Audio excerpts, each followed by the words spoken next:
దాని దాని పని నిమిత్తము కలుగజేసెను. రైట్, ఆలోచించండి.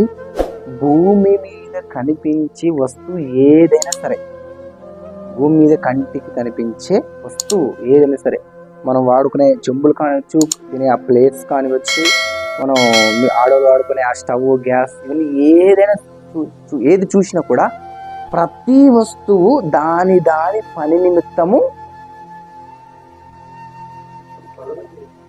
దాని పని నిమిత్తంగా, అంటే ఏ వస్తువు గమనించండి బాగా, ఏ వస్తువును చూసినా మనం, ఏ వస్తువును చూసినా దానికి ఒక పని ఉందంట. నువ్వు సూదిని చూసినా సూది కూడా ఒక పని ఉంది. ఏముంది సూదికి పని? చినిగిపోయిన దాన్ని జాయిన్ చేయడం, మరింత స్టాండ్ చేయడం, అతికించడం. సూదికో కత్తిరకుండే స్వభావం ఏంటి? బలంగా ఉండేదాన్ని విడదీయటం. మొబైల్ కుండే స్వభావం ఏంటి? అందరినీ నాశనం చేయటం, అందరినీ కొంత మట్టుకు దేవునిలో నడిపించడం. అంటే మేలుంది, చెడు. అంటే దీని పని ఏముంది? ఆ పని అది కంటిన్యూ చేస్తుంది. ఓకేనా? స్టవ్ ఉందనుకోండి, స్టవ్ అదేం పని? దానికి ఏం పని? నిప్పును వెలిగించడం దాని యొక్క పని. పొలం ఉందనుకోండి, పొలం పని దాని పని ఏంటి? పండడం దాని పని. ఇప్పుడు ఇల్లు అనుకోండి, ఇల్లుది ఏం పని? ఇదిగో మనందరికీ నీడనివ్వడం, చలి వస్తే ఆకట్టుకోవడం. చెట్టుది ఏం పని? ఇదిగో మనందరికీ చల్లగా వాతావరణాన్ని ఇవ్వటం. అంటే ప్రతి వస్తువు మనం భూమి మీద మన కంటికి కనిపించి ఎన్ని ఉన్నాయి అన్ని చూసినా కూడా మనం ప్రతిదానికి పని. ఛార్జింగ్ కేబుల్ అని తీసుకున్నా, ఇప్పుడు మైక్ తీసుకున్నా, తర్వాత స్టాండ్ తీసుకున్న, ప్రతిదానికి కూడా దానికి నియమించినటువంటి పని ఉంది. ప్రతి వస్తువును చూసినా దాని పని నిమిత్తం అది కలుగజేయబడినప్పుడు, అంటే అది పుట్టింది లేదా అది వచ్చింది అంటే దానికి ఏముంది? ఏదైనా మర్చిపోద్దండి మీరు, చాలా కీలకమైన పాయింట్. ఏదైనా ఒక వస్తువు ఉందంటే దానికి ఏముంది? ఆల్రెడీ ఒక పని ఉంది. ఆలోచించినప్పుడు ప్రశ్న ఏంటంటే, ఉండి ఊడిపోయే వస్తువుకే ఏదో ఒక పని ఉంది. వస్తువుకి, ఒక పదార్థానికి ఏదో ఒక పని ఉంది. సమస్తాన్ని అనుభవించి సమస్తాన్ని ఏలే ఈ ఏకాది ఛత్రపతి అయినటువంటి ఈ మానవుడు, ఈ మానవ దేహం ఎందుకు కలుగజేయబడింది? ఈ దేహానికి ఏం పని లేదంటారా? ఇది ఎందుకుందో చెప్తాం, ఇది ఎందుకుందో చెప్తాము, అన్ని ఏదనుకోవడం అన్ని చెప్తాం మనం. ఇది దీని నిమిత్తం, ఇది దీనికి ఉపయోగపడుతుంది. ప్రతిదీ మనం క్లియర్గా చెప్పేస్తాం. ఆఖరికి మనం కట్టిన హారం ఏదైతుందో అది ఎందుకంటే మంచిగా అలంకరణ కోసం, అంటే దానికి ఒక పని ఉంది. మరి 6 అడుగుల దేహం దేవుడు ఇచ్చాడయ్యి అంటే దీనికి ఏం పని లేదా? దీనికి ఎటువంటి కారణం లేదా? కారణాలు ఉన్నా కూడా తెలుసుకోలేని పరిస్థితులు ఇప్పుడు. కానీ వస్తువు కొన్ని రోజులు ఉంటుంది, కొన్ని సంవత్సరాలు ఉంటుంది, ఏమైపోతుంది? మట్టిలో కలిసిపోతుంది. కానీ ఈ దేహాన్ని నడిపిస్తున్నటువంటి ఆత్మ మాత్రం, ఒక మాట చెప్పాలంటే, ఈ దేహం కూడా నిరంతరం ఉండేది. అసలు చెదిరిపోదు, మట్టిలో కలిసిపోదు.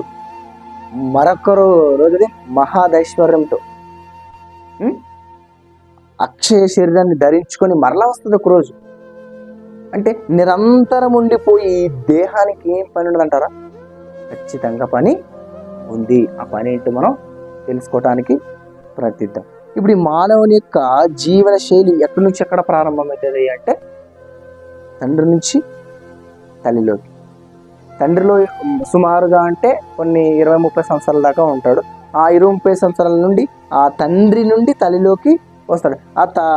ఆ తల్లిలో ఎన్ని రోజులు పడుతుంది అంటే, ఆ యొక్క మానవ దేహం ఫలదీకరణం చెందడానికి సుమారుగా 9 మాసాలు పడుతుంది. ఆ 9 నెలలు కాగానే నిండు శరీరంతో ఆ రూపం అంతటి మానవ దేహం అంతా రూపమంతా పూర్తయిన తర్వాత 9 నెలలు ముగిసిన తర్వాత వస్తుంది. అలా వచ్చిన తర్వాత అప్పుడు ఎన్ని దశలుగా మనకు కనపడుతున్నాయి అంటే, శిశు దశ కనపడుతుంది, బాల దశ కనపడుతుంది. అంటే ఈ శిశు దశలో ఏముంటుంది అంటే, పిల్లలకి ఎటువంటి ఆలోచనలు ఉంటాయంటే, ఎవరైతే శిశు నుండి ఈ బాల దశ వరకు ఎవరైతే నా ఆకలిని తీరుస్తారో, ఎవరైతే నన్ను నవ్విస్తారో, ఎవరైతే నా అవసరం తీరుస్తారో వాళ్ళని ఎక్కువ ఇష్టపడతారు. పిల్లల్ని ఎవ్వరన్నా తీసుకోండి మీరు.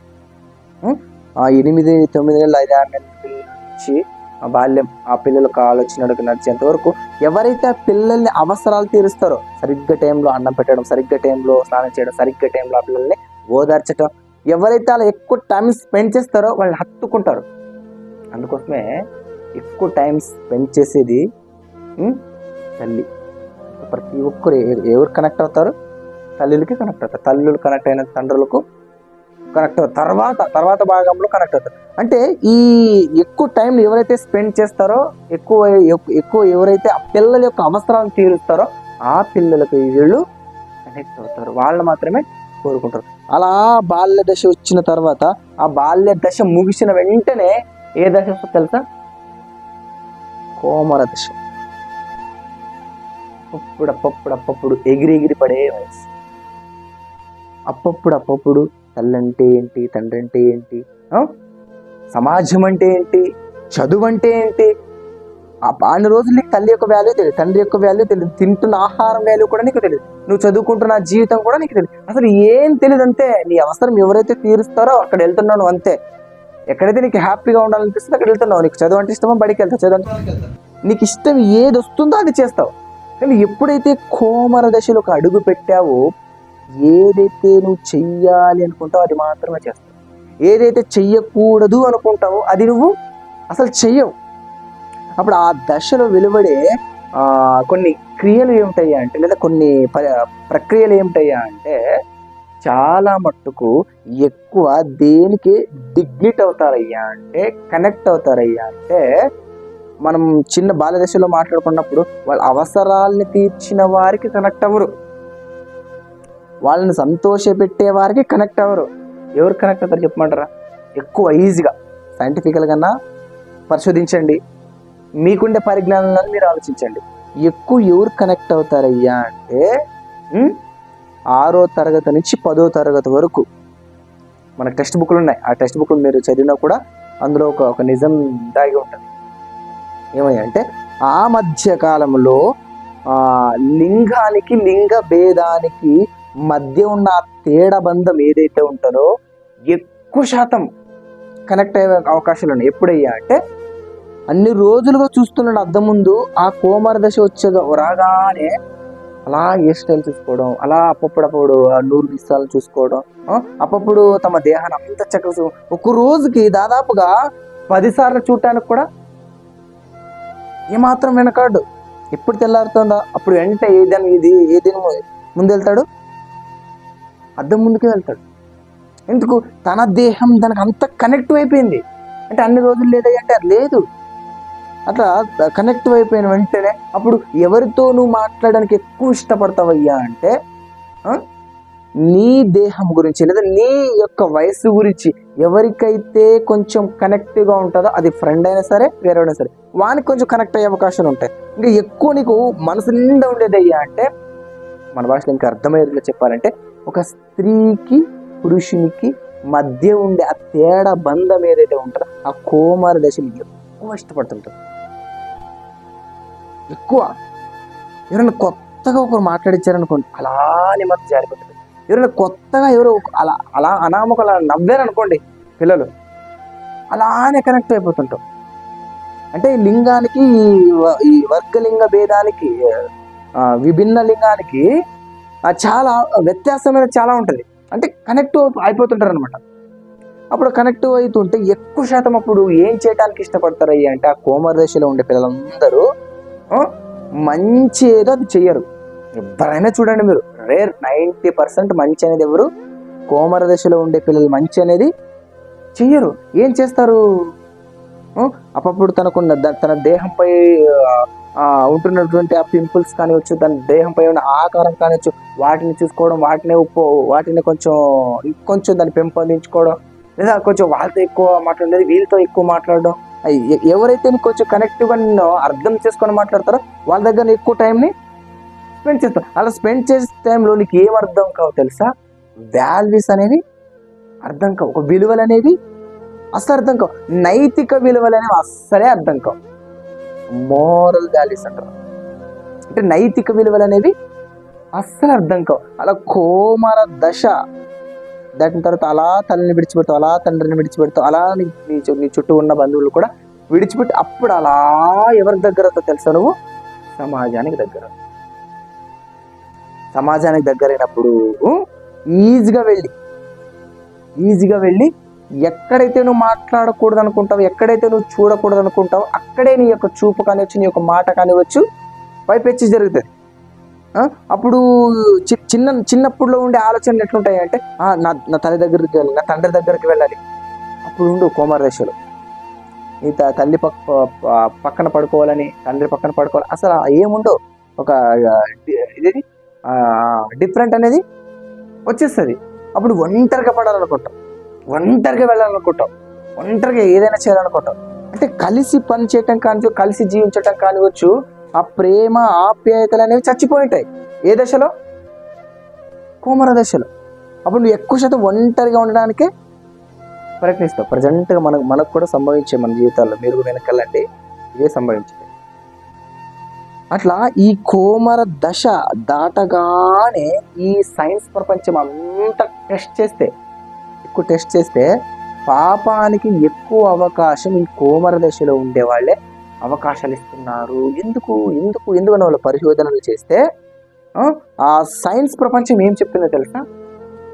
వాళ్ళు చిన్నప్పటి నుంచి పెరిగేదాని కొద్దీ వాళ్ళ లోపల అంతర్భాగాలలో కొన్ని స్టెమ్ సెల్స్ విడుదలైతే కొన్ని హార్మోన్స్ అనేవి రిలీజ్ అవుతాయి. ఆ రిలీజ్ అయ్యే దాన్ని బట్టి హార్మోన్స్ ప్రభావాల వలన ఒంటరిగా ఉండడానికి ఇష్టపడతారు, స్త్రీలతో మాట్లాడడం ఇష్టపడతారు, తమకు లింగ భేదంతో కూడుకున్న వాళ్ళు ఎవరైతే ఉంటారో వాళ్ళతో మాట్లాడడం ఇష్టపడతారు. ఇది అంటే పాపము కాదు, ఇది ఒక సహజమే. 6వ తరగతి పుస్తకం ఉంటుంది, అదేదో సోషల్ పుస్తకం ఏదో కావచ్చు, మర్చిపోయినాను. ఆ పుస్తకంలో ఇదంతా డీటెయిల్స్ అంతా చెప్తున్నాడు, పరిశోధించి మొత్తం అంతా. ఏం చెప్తారు దీన్ని? ఇది ఈ దశలో, ఈ వయస్సులో ఇలా పాపము చేయటం అనేది ఒక సహజం. దాహం వేస్తే ఆట తాగడం సహజం, అది అంతా తాగుతారు. ఆకలిస్తే అన్నం తింటారు, సహజం. అది నిద్ర వస్తే పడుకుంటాం, అది సహజం. అది ఇటువంటి విషయాలు సహజం అంటే సరిపోతుంది. కానీ ఈ దశలో పాపము చేస్తే సహజమే అంటున్నారేంటి అంటే ఎక్కడో ఈ సైన్స్ ప్రపంచం దెబ్బతిన్నది, ఎక్కడో కొంచెం బలుపు అనేది వెలగలేదు. ఒకవేళ పాపమే చేయటానికి సహజమైతే దేవుడు ఎందుకు పుట్టిస్తాడు? పాపం చేయటానికే పుట్టిస్తాడంటావా మనలందరినీ, ఈ యవనస్తులందరినీ? కాదు కదా. దేవుడు ఏదో కోరుకుంటున్నాడు, ఏదో ఒక పనిని ఉంచి పెట్టాడు. అలా ఉంచి పెట్టాలని నిన్ను దశలు మారుస్తున్నాడు. శిశు దశ పోయింది, బాల దశ పోయింది, అలా కోమర దశలోకి వచ్చేసా. కోమర దశ నుండి నెక్స్ట్ యవ్వన దశలోకి అడుగు పెడతాం. అప్పుడు యవ్వన దశ అనేది ఎట్లుంటుందో తెలుసా? ఏదైతే చేయాలని నీ మైండ్లో ఫిక్స్ అవుతావో అది 100% చేయగలవు. ఫలానిది ఏదైతే కోరుకుంటావో అది దక్కేంత వరకు నువ్వు విడిచిపెట్టావు.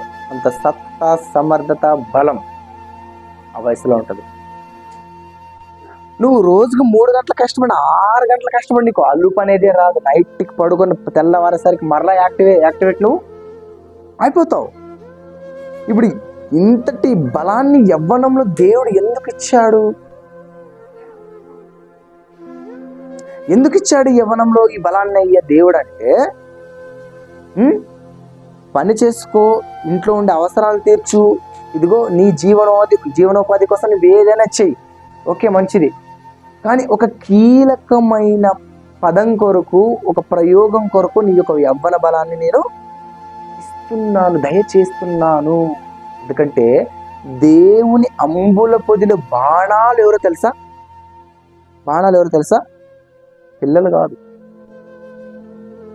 ఏదో అట్లా 80-70 సంవత్సరాలు వచ్చిన తర్వాత వాళ్ళు కాదు. ఎవరు మరి? యవ్వనంలో ఉండేవాళ్ళే దేవుని అంబుల పొదిలో ఒక బాణాలు అంటే అనుకుంటే స్వభావం ఏంటి తెలుసా? ఎంతటి బలం కలిగినదైనా చీల్చుకుని వెళ్ళిపోతుంది. అది ఎంతటి యుద్ధశూరునైనా ఒక్క విల్లు అలా వదిలిపెట్టాడంటే ఎంత యుద్ధశూరునైనా చీల్చేస్తుంది. అది అంతటి బలం దేనికి ఉంటుంది అంటే ఒక బాణానికి ఉంటుంది. అలాంటి అంత బలం కలిగిన బాణంతో యవ్వనాన్ని పోలుస్తున్నాడయ్యా అంటే ఈ యవ్వనం నేటి సమాజం దేనికి ప్రమాదం చేస్తుంది? నేను ముందుగా చెప్పాను కదా, ఈ కోమర దశలో ఎక్కువ శాతం ఆ స్త్రీలతో మాట్లాడడానికి, ఒంటరితనంలో ఉండే ఆలోచనలో అలా వాళ్ళతో టైం స్పెండ్ చేయడానికి ఎక్కువ ఇష్టపడతారు కదా. అలాంటి ఇష్టపడుతున్న తరుణంలో, అలా ఆకర్షింపబడుతున్న తరుణంలో నువ్వు ఏం చేయాలి? ఏం చేస్తే నీ యవ్వనం కరెక్ట్గా కాపాడుకున్నవాడు అవుతావు, కరెక్ట్గా దేవుడు అనుకున్న దానికి నువ్వు రీచ్ అవ్వగలవు. ఒకసారి చూద్దామా సామెతల గ్రంథం 7వ అధ్యాయం 1వ వచనం చదువుతాము. సామెతల గ్రంథం 7వ అధ్యాయము 1వ వచనం నుండి, నా కుమారుడా, నా మాటలను మనస్సునందు ఉంచుకొనుము, నా ఆజ్ఞలను నీ యుద్ధ దాచుకొనుము, నా ఆజ్ఞలను నీవు మనస్సును ఉంచుకొని నెడలా నీ కనుపాపవలే నా ఉపదేశములను కాపాడని ఎడల నీవు బ్రతుకుదువు. నీ వ్రేళ్లకు వాటిని కట్టుకొనుము, నీ హృదయమును పలకల మీద వాటిని రాసుకొనుము. జ్ఞానముతో బాగా ఆలోచించండి. మొత్తం యవనస్తుల గురించి చెప్తే వేరే పాయింటే లేదు ఇక్కడ. ఏం చెప్తున్నాడయ్యా అంటే, ఏం చెప్తుంది ఆ తల్లి ఆ కుమారుడికయ్యా అంటే, జ్ఞానముతో నువ్వు ముందుకు వెళ్తే, ఎందుకంటే నీకుండే వయసు ఎలాంటిది? మిడిసి పడే వయసు, ఎగిరి పడే వయసు, ఆవేశంతో కూడుకున్న వయసు, ఆ ఉడుకు రక్తంతో కూడుకున్న వయసు. అలాంటి వయస్సులో నువ్వు సమాజంలోనికి అడుగు పెడతావు, ఖచ్చితంగా అడుగు పెడతావు. ఇంట్లో ఉండడానికి ఇష్టపడవు, నీ తల్లితో మాట్లాడడానికి ఇష్టపడవు, నీ తండ్రితో మాట్లాడడానికి ఇష్టపడవు. ఆ రిలేటివ్ బంధం కాస్త ఏమైపోయింది? పెరిగిపోయింది, కొంచెం అదే తరిగిపోయింది.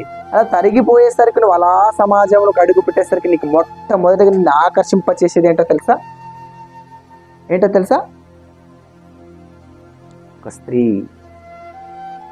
ఒక స్త్రీ ఆకర్షించేస్తుంది. నేను ఫస్ట్ చూడగానే సిగ్గేస్తుంది, లోపలంతా నవ్వొస్తుంది. అలా సిగ్గు కాస్త ఒకరోజు స్మైల్ వస్తుంది. ఆ స్మైల్ వచ్చింది కాస్త ఒకరోజు దగ్గర అయ్యేసరికి మాట్లాడాలి అనే ఆలోచన వచ్చేస్తుంది. అలాంటి తరుణంలో ఎలా ఉండమంటున్నాడు? ఏం చేస్తే ఈ యవ్వనాన్ని దేవునికి లేదా దేవుడు అనుకున్న రీతిలో ఉపయోగపడుతుంది? ఇప్పుడు చదువుతాం 4వ వచనం. జ్ఞానముతో నీవు ఎవరైనా కంటికి కనిపిస్తే, ఎవరైనా కళ్ళతో మాట్లాడితే, ఎవరి దగ్గరైనా, అలాంటి సందర్భాల్లో ఎందుకయ్యా అంటే, ఒకవేళ నీకు యవ్వనం వచ్చింది కరెక్టే, అది దేవుడు చెప్తున్నాడు. ప్రతిది కూడా నువ్వు జారిపోవడానికి, ప్రతిది కూడా నువ్వు పాపంలో పడిపోవడానికి ఎక్కువ అవకాశాలు ఉంటాయని దేవుడు చెప్తాడు. కానీ దాన్ని పడిపోకుండా నువ్వు కాపాడడానికి, నీ యవ్వన బలాన్ని కాస్త లోకానికి ఇవ్వకుండా నిలబెట్టుకోవడానికి దేవుడు ఏం చెప్తున్నాడు తెలుసా? ఎవరైనా కంటికి కళ్ళ ముందు కనిపిస్తే ఎలాంటి స్వభావం ఉండాలి? మన ఇంట్లో మన అక్క చెల్లెలు ఉంటారు, ఏ రోజు చూసి మనకి వ్యామోహాలు కలగవు. వేరే వారిని మనం నగ్నంగా చూసామనుకోండి, నగ్నంగా చూస్తే ఫీల్ అయిపోతుంటాం. అదే ఇంట్లో వాళ్ళని మనం అప్పుడప్పుడు చూస్తుంటాం. కొన్ని సందర్భాల్లో ఇంట్లో సహజంగా అందరూ కలిసే ఉంటాం కాబట్టి, అంత ఏకరీతిగా ఉంటాం కాబట్టి, బంధు ప్రేమలు ఉంటాయి కాబట్టి, అన్ని రకాల కనపడినా కూడా మనం ఏమనుకుంటాం? మా అమ్మ. అటువంటిప్పుడు ఎటువంటి కోస్తాను చెడు ఆలోచనలు వస్తాయి. మన అమ్మని చూసినప్పుడు, మన అక్కని చూసినప్పుడు అలాంటివి ఏమైనా వస్తాయి? రావు, ఎవ్వడికి రావు. ఎందుకు రావయ్యా అంటే, నీకు రిలేటివ్ అనే బంధం అనేది అక్కడ పెనవేసుకున్నది. నీకు చెడు ఆలోచన అనేది అక్కడ అది వేసింది, ఆపేసింది దాన్ని. అలాంటి స్వభావం సమాజంలోనికి అడుగు పెట్టినప్పుడు నువ్వు అక్కవని ఉండాలి. నెక్స్ట్ తెలివితో, జ్ఞానముతో అక్క అనే స్వభావం ఉండాలి. తెలివితో చెల్లెలు అనే స్వభావము ఉండాలి. చెల్లెలను కానీ మనం ఎట్లా ఫీల్ అవుతుంటాం? ఎవరైనా నా చెల్లెలు అలా చూస్తాడు ఎవడో ఒకడు అనుకున్నాం అనుకో, అలా చూసినప్పుడు మనకి ఎలా ఫీల్ అవుతుంటుంది? నా చెల్లెలు అప్పుడు చూసి మనం అట్లా వెళ్ళకూడదు, అట్లా చూడకూడదు, వీళ్ళు హెచ్చరిస్తాం లేదా? అలాంటి సందర్భాల్లో పొరపాట్లు పోయినా కూడా మనం తప్పునే ఆపాలని చూస్తాం. ఎందుకు? మన చెల్లి కాబట్టి. అలాంటి చెల్లి అనే స్వభావం కనుక నీకుంది, సమాజంలోకి అడుగు పెడితే నీ కంటికి కనిపించేదంతా అమృతమే, అద్భుతమే. అలాంటి బంధం నువ్వు పెనవేసుకోవాలి దాన్ని, అంటే ఏర్పరచుకోవాలి దాన్ని. అలా ఏర్పరచుకోకుండా సమాజం అంతా, ఇప్పుడుండే జనరేషన్ అంతా ఎటు వెళ్ళిపోతుంది తెలుసా? అర్థం చేసుకోండి. ఎక్కువ శాతము ఫిజికల్గా, స్పిరిచువల్గా, సెక్సువల్ లైఫ్ను కోరుకుంటుంది, శారీరకంగా, ఆధ్యాత్మికంగా కూడా. ఎక్కువ శాతము ఈ యొక్క యవనస్తులు అందరూ దేనికి డిగ్నిటీ, అంటే దేనికి కనెక్ట్ అయిపోయారు అంటే సెక్సువల్ లైఫ్కి. అది ఏదో మైండ్లో ఫిక్స్ చేసుకున్నారు దాన్ని. అంటే ఫిక్స్ చేసుకున్నారంటే మొదటికి జ్ఞానం నెక్స్ట్ తెలివి కూడా లేదు, అక్క చెల్లెలి అనే బంధాలు కూడా లేవు. ఏదో ఒక రకంగా ఇప్పుడుండే వయస్సు అలాంటిది కాబట్టి ఇలాంటి లైఫ్కి పాల్పడి ఏం చేసుకుంటారు తెలుసా? ఒక రోజు కాకపోయినా ఒక రోజు, ఈరోజు ఫిజికల్గా కాకుండా స్పిరిచువల్గా, అంటే ఆత్మీయంగా నువ్వు ఒక రోజు నీ మనసులో నువ్వు అనుకున్నావు, కానీ ఏదో ఒక రోజు నువ్వు దాన్ని నెరవేర్చాలి, వెళ్ళాలి, చూడాలి, మాట్లాడాలి, ఏదో చేసేయాలి, ఏదో మాట్లాడాలి, ఏదో అయిపోవాలని ఏదేదో అనుకుంటూ కలలుగా ఉంటూ ఏదో ఒక రోజు ఏమవుతుంది? పాపముగా ఏర్పడుతుంది. అది ఈరోజు జరుగుతున్న సమాజం. అలాంటి సందర్భంలో మనం ఎలా ఎలా ఎలా ఎలా ఉండి మనం కిందకు చదవట్లే? ఈ సమాజం నుండి మనం బయటికి పడాలంటే ఒకవేళ నీకు తెలివి గనక, ఆ జ్ఞానం కనుక నీకు లేకపోతే, యవ్వనాలకు లేకపోతే, అందరికి బాగా అర్థమవుతుంది కదా. చాలా అంటే చాలా ఇప్పుడు ఉండే మనకి వయసు అంటే పడే వయసు అనమాట. ఇప్పుడు ఎక్కడ జారిపోతామో తెలియదు, ఇప్పుడు ఎక్కడ పడిపోతామో తెలియదు, ఇప్పుడు ఎక్కడ ఈ యవ్వన బలాన్ని కాస్త లోకానికి ఇస్తామో తెలియదు. అలాంటి సమయ సందర్భాల్లో మనము ఎలా ఉండమంటున్నాడు? ఒకవేళ తెలివి గనక, జ్ఞానం కనుక మన ఇద్దరు లేకపోతే ఏం జరుగుతుంది అక్కడ?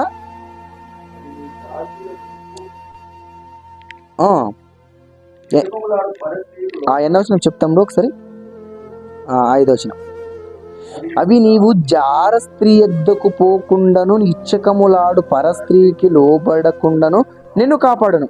ఈరోజు ఇప్పుడు మనల్ని కాపాడేవి తెలివి ఉండాలి, జ్ఞానము ఉండాలి. ఎందుకంటే నువ్వు ప్రతి దశ నుండి నువ్వు ఏం చేసుకున్నావు? దాటొచ్చావు దశను, నువ్వు శిశు దశ దాటావు, ఆ తర్వాత బాల్య దశ దాటావు, కుమార దశ దాటావు, యవ్వన దశలోకి వచ్చేసావు. ఇప్పుడు ఇన్ని దశలు దాటుకున్నావు నువ్వు, అంటే ఇన్ని దశల్లో నువ్వు కాపాడుకుంటూ వచ్చు. కానీ యవ్వనంలో కూడా నిన్ను కాపాడుకోవాలయ్యా అంటే ఏం చేయమంటున్నాడు? ఇదిగో తెలివితో, జ్ఞానముతో, అక్కతో, చెల్లితో, బంధమునితో, ప్రేమతో, ఆప్యాయతలతో నువ్వు ఇలా ఉంటున్నావా? ఇవే నిన్ను కాపాడతాయి. ఇప్పుడు యవ్వనాన్ని కాపాడేది ఏది? ఈ రిలేటివ్ బంధాలే. ఇవి గనక మన హృదయంలో లేకపోతే, మన తలంపులు లేకపోతే సమాజంలో ఉండేవారు కాదు కదా, దగ్గరలో ఉండేవారు, నీ బంధువులైనా పర్లేదు, నీ ఆలోచన ఎట్లా తెలుసా? డిఫరెంట్గా ఉంటుంది, మామూలుగా ఉంటుంది ఆలోచన. అంత డిఫరెంట్గా ఉండే తరంలో ఏదో ఒక రోజు వ్యామోహం కాస్త మోహంగా మారి, మోహం కాస్త వ్యభిచారంగా మారిపోతుంది. అలా వ్యభిచారంగా మారే లోపు నీ లైఫ్లో ఎన్నో రకాలుగా, ఎన్నో విధాలుగా, ఒంటరి కనుక, రాత్రి వేళ సమయంలో, అర్ధరాత్రి సమయం, ఎన్నో రకాలుగా నువ్వు సెక్సువల్ లైఫ్ని పాల్గొనేస్తావు. అప్పుడు నీ యవ్వన బలం కాస్త ఏమవుతుంది తెలుసా? తరిగిపోతుంది, ఇదిగో పాడైపోతుంది. దేవుడు నిర్మించిన ఈ యవ్వన దశను కాస్త నిర్వీర్యం చేసుకుంటావు. అలా చేసుకోకుండా నిన్ను కాపాడుకోవాలంటే ఏం చేయమంటున్నాడు? ఇచ్చముకులాడు పరస్త్రీకి లోబడకుండా నిన్ను కాపాడును. నా ఇంటి కిటికలలో నుండి 11వ వచనం చదువు. ఏది 9వ వచనం. వాడు జార స్త్రీ సందు దగ్గరనున్న వీధిలో తిరుగుచుండెను, దాని ఇంటి మార్గం నడుచుచుండెను. ఈరోజు చూడండి, అంటే అలాంటి ఆలోచనలు కలిగిన పిల్లలు చూడండి, ఎప్పుడు రాత్రి 8-9 అయినా అక్కడే తిరుగుతుంటాడు, అక్కడే మాట్లాడుతుంటాడు. ఇంటికి అసలు రాడు. ఇంట్లో ఒక ఏదో అన్నం తిని అలా బయటికి వెళ్ళాడా, అయిపోయింది 9, 10, 11, 12 అయినా అసలు రాడు. ఎందుకు రాడు? ఆ సందులంటే అంత ఇష్టం వాడికి. మనం కూడా ఉంటే ఉండొచ్చు, మనలో కూడా మనం కూడా అంటే మనం ఇంకా పర్ఫెక్ట్గా రాకముందు తెలియకముందు ఖచ్చితంగా కాబట్టి అంత మనకి అంత ఇష్టం అవి. ఆ వీధులు కానివచ్చు, ఆ కొంతమంది ప్లేస్ నిర్ణయించుకుంటారు, ఆ కట్ట కానివచ్చు, ఆ గుండ్లు కానివచ్చు, ఆ బ్రిడ్జిలు ఉంటాయి కదా, డ్రైనేజ్ బ్రిడ్జిలు, ఆ బ్రిడ్జి ఆ విడిచిపెట్టాలంటే వాళ్ళ మనసు ఇంకా అప్పటికప్పుడు చంపేసుకున్నట్ల. దేన్నైనా విడిచిపెడితే ఆ ప్లేస్ని మాత్రం అస్సలు విడిచిపెట్టరు. అమ్మ పిలుస్తున్నది, నాన్న పిలుస్తున్నది, ఫోన్ వస్తున్నది, ఇంకోటి అనేది ఇంకోట్లేదు. ఈ ప్లేసా పెట్టి బాగోదు, అక్కడే అసలు ఇటు ఇటు గది కంపౌంటర్, ఇటు స్మెల్ ఏమేమేం బాగుండదు. అయినా నీకు అది అంత ఇష్టం, దాన్ని విడిచిపెట్టేది కాదు. వాడు వచ్చిన నాన్న కూర్చోంటావు, వీడు వచ్చిన అన్న అని మాట్లాడతావు, అన్ని రకాలుగా ఆప్యాయతలు అక్కడే ఉంటాయి. ఎందుకో తెలుసా, ఆ ప్లేస్ అంటే నీకు అంత ఇష్టమైపోయింది, అందుకే నువ్వు రాలేకపోతున్నావు అని చెప్పి ఏమంటున్నాడు కింద చెప్పాలి తొందరగా. తాను ఇంటి మార్గమున నడుచుచుండెను, అంతట వేషము వేసుకొని కపటము గల స్త్రీ ఒకటి. ఏదో ఒక రోజు నువ్వు పనికి మాలినోడిగా తయారయ్యావు కదా, ఏదో ఒకటి పనికి మాలిన కూడా తయారవుతుంది. నీవంటే ఏమాత్రం ఇష్టం ఉండదు, ఏమాత్రం ఉండదు, కానీ వేషం వేసుకొని, వేషధారణ వేషం వేసుకొని నిన్ను చూసి అలా నవ్వడం, నీతో కొంచెం అలా కొంచెం టైం స్పెండ్ చేయడానికి కావాల్సి అలా చెంబు తీసుకొని పోవడం, అలా వాటర్ తీసుకొని పోవడం, అలా షాప్కి వెళ్ళడం, అలా వేరే వాళ్ళతో మాట్లాడడం, ఇవన్నీ కూడా జరుగుతుంటాయి. దీన్ని ఆకర్షణ అంటారు. దీన్ని ఈ ఆకర్షణ తరుణంలో అది ఎదుటి వారు అలా చేస్తారు, వీడు ఇంకా ఫీల్ అవుతాడు, ఇంకా హీరో మనోడు అట్లా ఫీల్ అయ్యి అలా చూపు అక్కడే, అలా మాట అక్కడే, అలా చేష్టలు అక్కడే, అలా ఏ స్టైల్ అక్కడే, అంతా చూసి చూసి చూసి చూసి చూసి ఏమైతే తెలుసా, పాపం అనేది పరిపక్వత చెందడానికి దినదినము నిర్ణయింపబడుతుంది.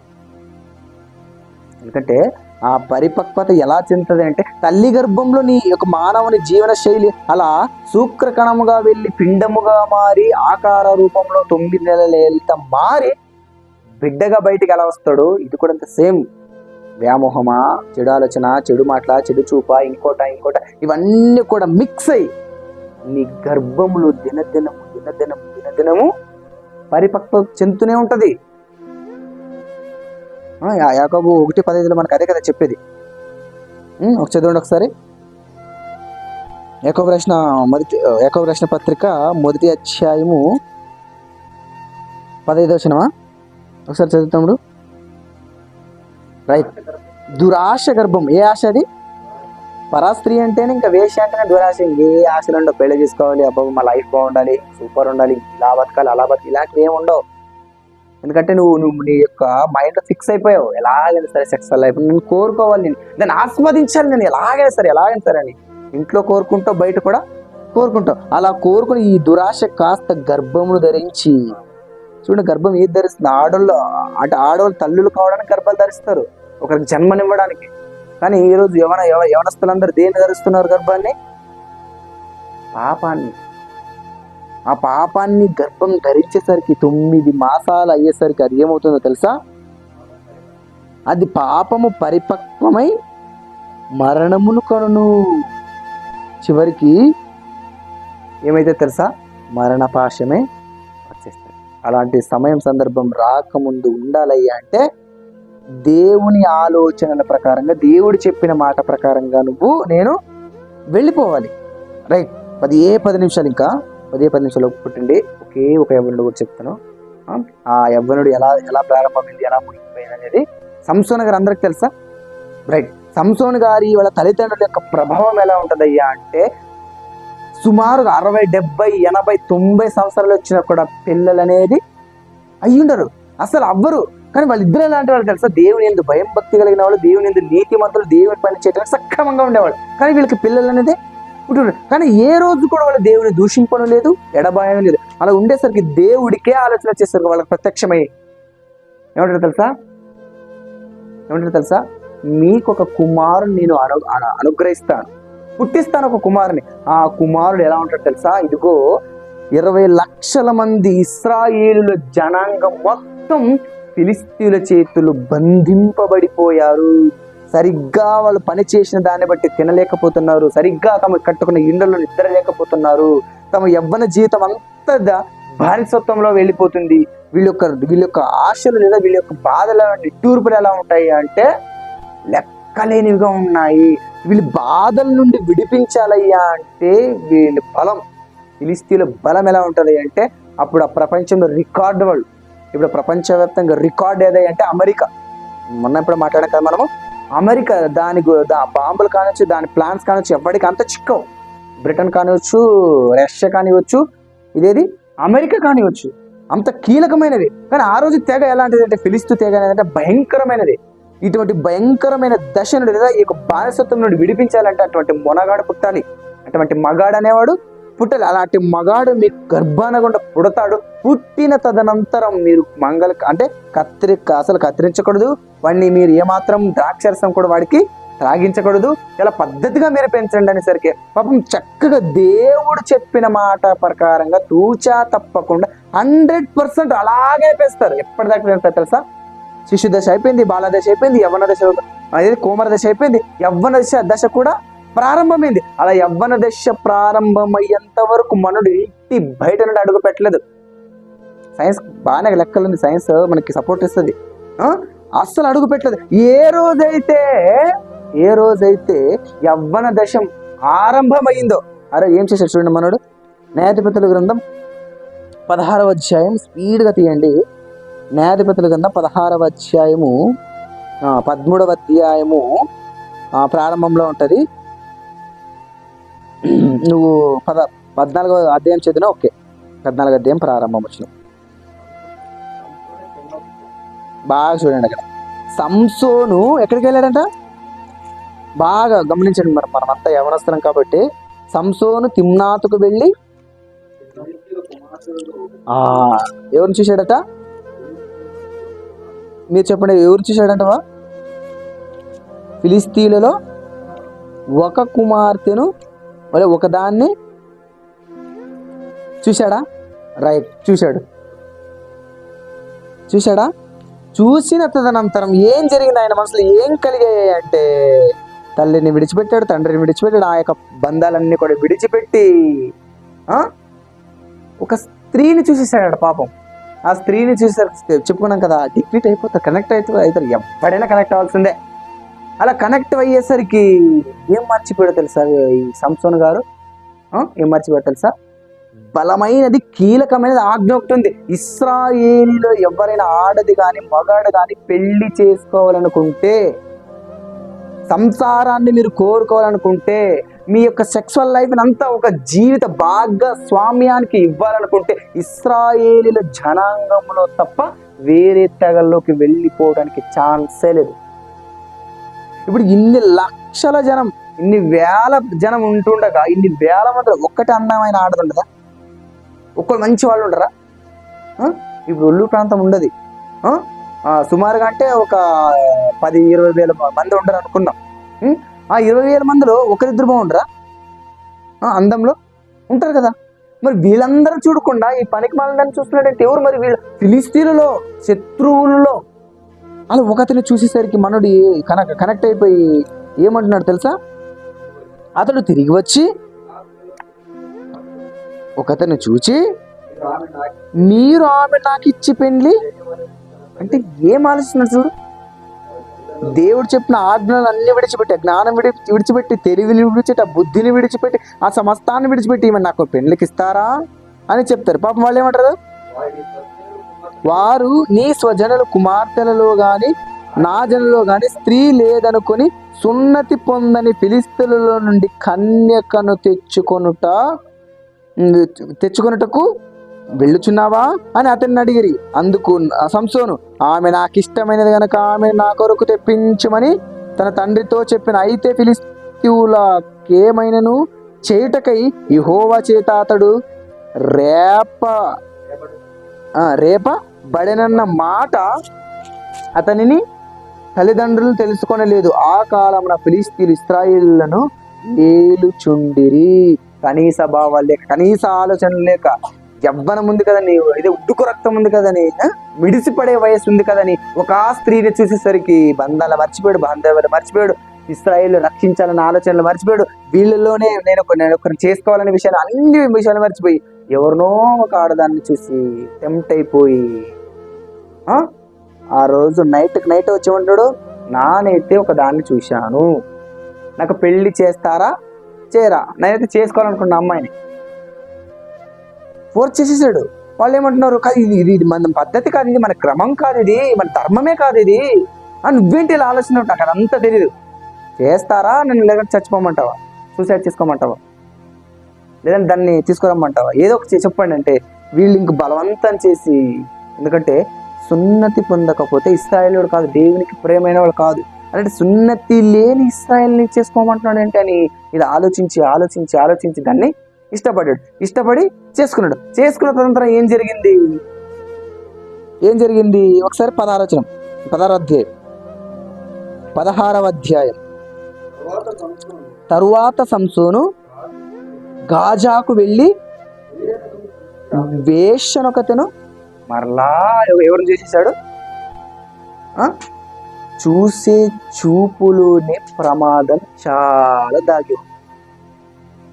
అందుకోసమే సామెతల గ్రంథం ఏం చెప్తుంది, ఆ తల్లి ప్రసంగ గారికి ఏమని, నువ్వు చూసి తప్పున్నానా ఎవరైనా నీకన్నా పెద్ద వయసులో కనపడతారా, కాని స్వభావం ఉండాలి. ఎవరు నీకన్నా చిన్న వయసులో కనపడతారా నాన్న, ఎంత అందంగా ఉంది, ఎంత తెలివిగా ఉంది, ఎంత బ్యూటిఫుల్గా ఉంది, ఎలా చూడాలి తెలుసా, నువ్వు చూడాలి, తల్లి అనే స్వభావంతో చూడాలి, నా బంధువులు అనే స్వభావంతో చూడాలి. ఇటువంటి మాటలు ఆ తల్లి అంత పద్ధతిగా బోధిస్తే ఈ మహానుభావుడు ఏం చేస్తున్నాడు, చూసిందల్లా కావాలనుకున్నాడు, చూసిందల్లా చేసేయాలనుకున్నాడు.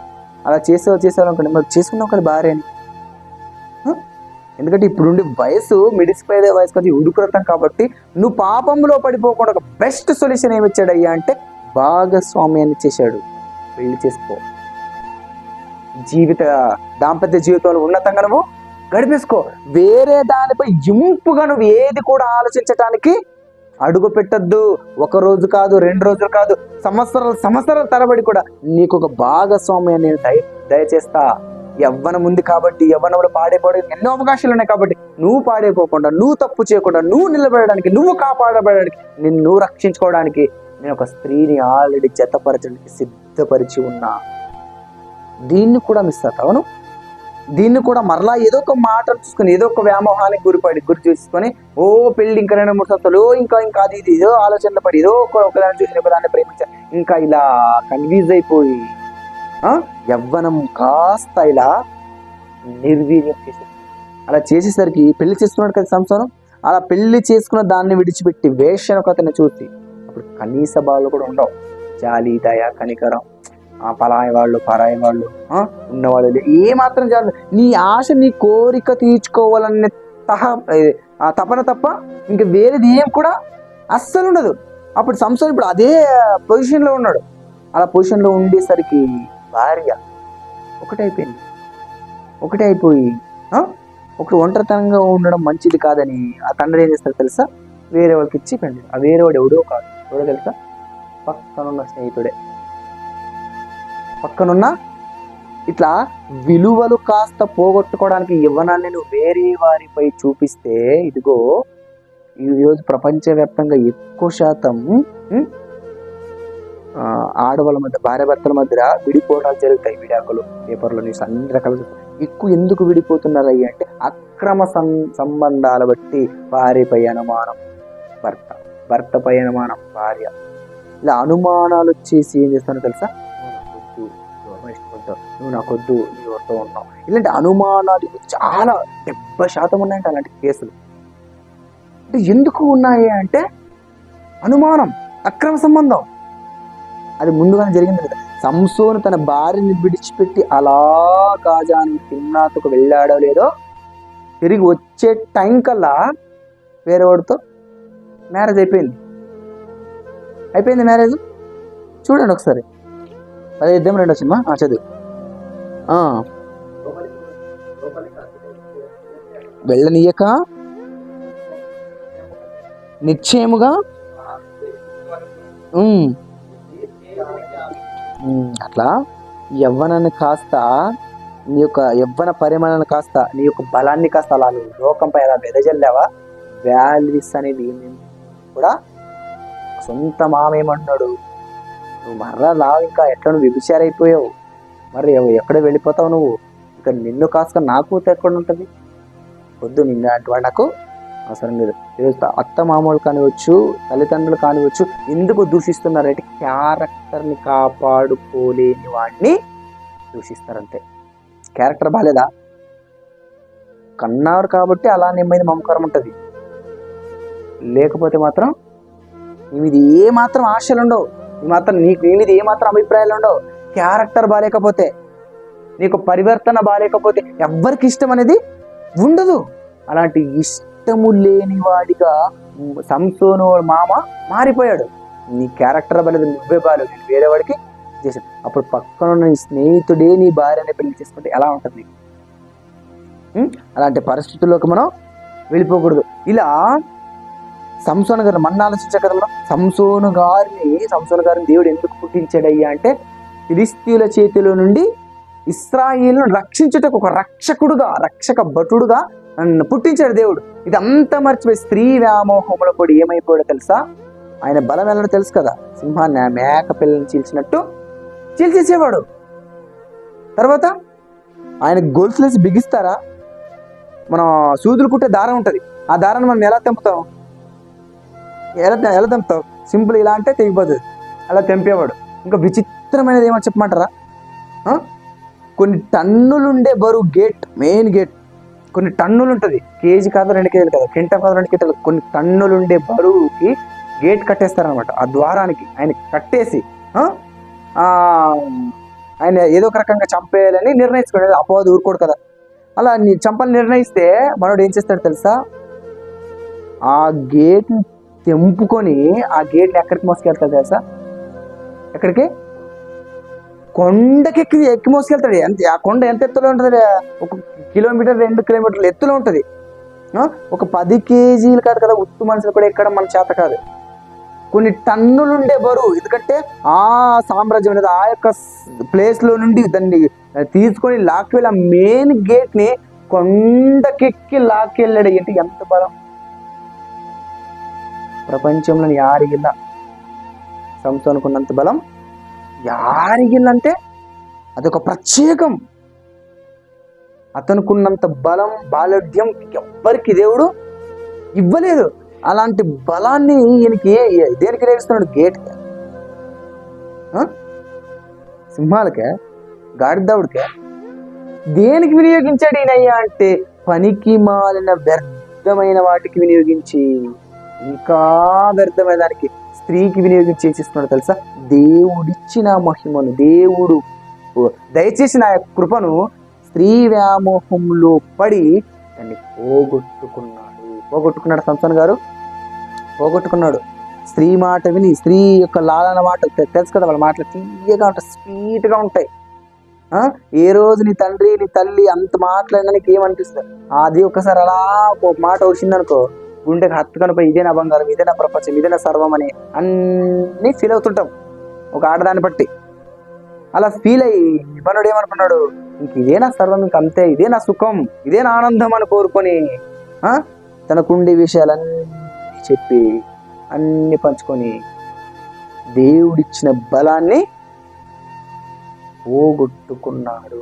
పోగొట్టుకున్న తర్వాత ఆయన మిగిలింది ఏంటి? తల్లిదండ్రుల దగ్గర లేకపోయాడు, భార్య దగ్గర లేకపోయాడు, కుటుంబ సభ్యుల దగ్గర లేకపోయాడు, శాంతి సమాధానం లేకుండా ఎక్కడికి వెళ్ళిపోయాడు తెలుసా? ఎవరి చేతిలో నుండి అయితే దేవుడు విడిపించాలని పుట్టించాడో వాళ్ళ చేతిలోనే బలైపోయాడు. అర్థమైంది పాయింట్? ఫిలిష్తీయుల చేతుల్లో నుండి విడిపించాలని దేవుడు పుట్టిస్తే ఆ ఫిలిష్తీయుల చేతులు వాళ్ళే పట్టుకొని బంధించి ఏం చేశారు తెలుసా? అలా 2 కళ్ళని అలా పీకి పడేసి, అలా పీకి పడేసిన తర్వాత చూసింది, ఎందుకంటే మొట్టమొదటిగా పడిపోయింది కళ్ళు వల్లనే కదా. ఆ చూసి చూపులు కనుక సక్రమంగా ఉంటే, ఏదో ఆ గలిలను కానివచ్చు, ఆ యొక్క తిమ్నాతులో ఉండే దాన్ని కానివచ్చు, ఇంకోటి అది గాజలో ఉండే దాన్ని కానీ వచ్చి చూసిన వెంటనే నా కుమార్తె లేదు నా చెల్లి నా అక్కని భావంలో ఉంటే ఏమైనా ఆలోచన ఉండేదా, ఇలా ఏమైనా చెడు ఉండేదా, ఏమైనా అక్కడ పడిపోయే అవకాశాలు ఉండే, అవి ఏవి కూడా ఉండేవి కావు. అలాంటి చూపు దేవునికి ఇవ్వకుండా దయ్యానికి ఇచ్చేసాడు. కాబట్టి మొట్టమొదటిగా అతనికి అలాంటి హాని చేసేసారు. ఆ చూపే లేకుండా 2 కళ్ళు పీకేసేసారు. ఈరోజు కూడా మనకు దేవుడు ఏం పీకేస్తాడో తెలీదు, ఏం తీసేస్తాడో మన అవయవాలు అనేది తెలీదు. సంసార జీవితానికి కూడా పనికిరం అలాంటి యవ్వనులు కూడా ఉన్నారు ఇప్పుడు ప్రజెంట్గా. చాలా మంది పెళ్లి చేసుకుంటే ఇంకా చేసుకున్నా వేస్ట్ వీడు. ఇంకా అలాంటి సంసారానికి పనికి రాకుండా మారిపోయిన యవ్వనులు కూడా ఉన్నారు. యవ్వనులు బలవంతులు, శక్తిమంతులు, చాలా ఏ పనైనా చేయగలరు. కానీ మీరు పెళ్లి చేసుకోవడానికి పనికిరారంటే ఇంకేమనాలి వాళ్ళని? దేవుడిచ్చిన యవ్వనాన్ని కాపాడుకోకుండా దుర్వినియోగం చేసుకున్నారు చూడు, అదే వాళ్ళ శాపం. దేవుడిచ్చిన మహిమను, దేవుడిచ్చిన బలాన్ని, దేవుడిచ్చిన కృప కలిగిన యవ్వన బలాన్ని దేవునికి వినియోగకుండా తమకు ఇష్టమైన వాటికి వినియోగిస్తున్నారు చూడు, అదే వాళ్ళకు తెచ్చినటువంటి ఒక ముప్పు. అలాంటి విషయాల పట్ల మీరు చాలా జాగ్రత్తగా ఉండి, సంసోను గారి జీవితం అయితే ఒక స్త్రీ వ్యామోహములో పడి ఎలా అయితే జీవితం సర్వనాశనం అయిపోయింది, ఆఖరికి తను తాను కూడా రక్షించుకోలేదు. చివరి లాస్ట్ ఫైనల్ ఇక కొన్ని నిమిషాలలో చనిపోతానన్న సమయం అప్పుడు అర్థమైంది, బలం అప్పుడు ఎదిగిందండి. ఇంకా నేను ఒక రక్షకుడు కదా, నా యొక్క యవ్వనమంతా నా బలం అంతా కూడా దేవునికి కదా ఇవ్వాల్సింది అని నిర్ణయించుకొని పశ్చాత్తాపంతో కన్నీళ్లతో వేదనతో అప్పుడు మోకాళ్ళేసి ప్రార్థిస్తాడు. ఏమని? తండ్రి ఒకే ఒక ఛాన్స్ ఇవ్వండి నాకు. ఆ ఛాన్స్ ఇస్తే ఖచ్చితంగా వీళ్ళు ఎవ్వరు లేకుండా చేసేస్తాను. అందులో ఒకటి భాగం నేను కూడా ఉండకూడదు. నేను పాపిని. ఎవరిని? నేను పాపిని. నా బలాన్ని కాస్త నీకు ఇవ్వలేదనమ్మా. నేను ఎవరికి ఇచ్చాను తెలుసా?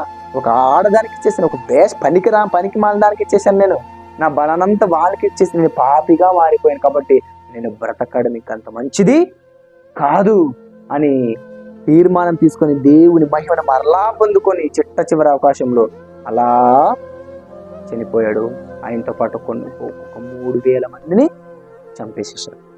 కాబట్టి స్త్రీ వ్యామోహం అనేది, జార స్త్రీ యొక్క ఆలోచన అనేవి మన జీవితాన్ని పాడు చేస్తాయి తప్ప బాగు చెయ్యవు. ఇలా స్త్రీ వ్యామోహంలో పడి దావీదు ఏమైపోయాడు తెలుసా? దేవుని మహిమను పోగొట్టుకున్నాడు ఆయన స్త్రీ వ్యామోహంలో పడి. ఎవరు? ఆమె బస్తేబా ఆలోచనలోకి పోయి ఆమెకు అందాన్ని చూసేసి మోసపోయి ఇదిగో మరలా మొదటి స్థాయికి వచ్చేసాడు. సంసోను గారు తెలుసు కదా? కాదు. సొలొమోను గారు తెలుసు కదా? సొలొమోను గారు అంతే కదా. ఆయనకు మించిన జ్ఞానం ఇంకెవ్వడు లేడు. అలాంటి వ్యక్తి పడిపోవడానికి బలమైన కారణం ఎవరు? స్త్రీయే. అలాంటి స్త్రీని చూశాడో లేదో అలా అమ్నోను తెలుసా? అమ్నోను కూడా ఒక రాజు కుమారుడు, దావీదు గారి యొక్క సొంత కుమారుడే. వీడు కూడా స్త్రీ వ్యామోహంలో పడి సొంత చెల్లెల్ని కూడా విడిచిపెట్టిన రకం. ఒక క్రూరమైన మృగముతో, క్రూరమైన స్వభావంతో సొంత చెల్లెలను చూడకుండా ఏం చేస్తాడో తెలుసా? వ్యామోహంలో, శృంగారంలో పాల్గొన్నాడు. ఎందరినో స్త్రీ వ్యామోహంలో పడి, జార స్త్రీ మోహంలో పడి అందరినో కూల్చేసాయి, నాశనం చేసేసాయి, కుంపలు ముంచేసేసాయి. ఆఖరికి వాళ్ళ యొక్క నామం కూడా లేకుండా చేసేసారు. దాని నుంచి ఎవరైతే లేచి తిరిగి నిలబడ్డారో వాళ్ళు మాత్రమే కాపాడబడ్డారు. ఎవరైతే దాంట్లోనే పడిపోయారో వాళ్ళందరూ ఏమైపోయారు తెలుసా? మట్టి కొట్టుకొని పోయి నిత్య నరకానికి బానిసులైపోయారు. కీలకమైన యవ్వన బలము దేవునికి తప్ప దయ్యానికి కాదు. ప్రతి వస్తువును దాని పని నిమిత్తం కలుగజేసినప్పుడు ఈ దేహం మాత్రం దేవుని పని నిమిత్తమే కలుగజేయబడింది. ఇంకా మరో పని నిమిత్తం మరో ఆస్కారం లేదు చెప్పడానికి. నువ్వు సైన్స్ ప్రకారంగా తీసుకుంటావా? నీకు ఒకవేళ అంత చదువు, అంత పట్టుదల ఉంటే రా, బైబిల్ చదువు, వాక్యాలు చదువు. నాకు చరిత్ర చాలా తెలుసు, ఉన్నతంగా నేను చరిత్ర బోధించ, ఉన్నతంగా చరిత్ర నేను రాయగలను, వినగలంటావా? రా, వచ్చి కూర్చో, నీకు మరలా నీకు నేర్పిస్తుంది. నేను ఒక ప్రపంచ జ్ఞాని, అన్ని రకాలుగా తెలివితేటలో అన్ని రకాలుగా జనరల్ నాలెడ్జ్ ఉంది అంటావా? నువ్వు వచ్చి కూర్చో, ఎలాంటి మాటలు కావాలని నేర్పిస్తుంది. ఏ దశలో నువ్వు ఎలా ఉండాలి, ఏ ప్రాయంలో ఎలా ఉండాలి, ఎలాంటి స్థితిలో ఎలా ఉండాలి, ప్రతీది కూడా కూలంకుషంగా వివరించే సక్రమంగా సన్మార్గములు నడిపించేది ఏకైక వాక్యం ఏదైనా ఉండయి అంటే, ఏదైనా మార్గం ఏదైనా ఉండయ్యా అంటే దేవుని మాట తప్ప ఇంకక్కడ దొరకదు. అది దేవుడు మన కళ్ళ ముందు ఉంచిపెట్టాడు, కళ్ళ ముందు ఉంచిపెట్టాడు. మన వ్యామోహాలు, మన చెడు చూపులు ఎక్కడుంటాయి, మన జీవితం ఎక్కడుంటుంది, అన్ని కూడా నీకు దొరకాలయ్యా అంటే ఎక్కడ రావాలి? దీని దగ్గరికి రావాలి, కూర్చోవాలి, వినాలి, నేర్చుకోవాలి. అప్పుడు కదా నువ్వు ఎలా నడవాలో తెలుస్తుంది. మొబైల్ కనిపెట్టేంత వరకు మొబైల్ ఎలా వాడాలో తెలీదు. ఇయర్ ఫోన్స్ కనిపెట్టేంత వరకు ఇయర్ ఫోన్స్ ఎక్కడ పెట్టుకోవాలనేది తెలీదు. నీకు యవ్వన దశ ఉంది, యవ్వనం కూర్చి చెప్పేంత వరకు నువ్వు ఎలా నడవాలి నీకు ఎలా తెలుస్తుంది? వినాలి కదా, నువ్వు నేర్చుకోవాలి కదా, నువ్వు పాటించాలి కదా, నువ్వు రావాలి కదా, నువ్వు కూర్చోవాలి కదా, నువ్వు అప్పుడే కదా నీ యవ్వనాన్ని దేనికి వినియోగించాలి నీకు అర్థమయ్యేది. అర్థమైందా? ఇది జస్ట్ షాంపుల్ మాత్రమే. ఉన్నతంగా యవ్వనస్తుల గురించి దేవుడికి ఎన్ని రకాలుగా చెప్పాడు. ఎందుకంటే దేవుడికి కావాల్సింది యవ్వనంలోనే, దయ్యానికి కావాల్సింది కూడా యవ్వనంలోనే. యవ్వన ప్రాయం అనేది చాలా ప్రాముఖ్యమైనది. యవ్వనం ప్రధానమైనది, అన్ని దశల కన్నా ముఖ్యమైనది. అలాంటి ముఖ్యమైనది ప్రధానమైనది ఈ యొక్క దశ అనేది ప్రమాదంలో మారిపోకుండా పడిపోకుండా ఉండాలి అంటే దేవుడు రాయించిన దివ్య వాక్కులను మన హృదయంలో ఉంచుకోవాలి. ఉంచుకుందామా?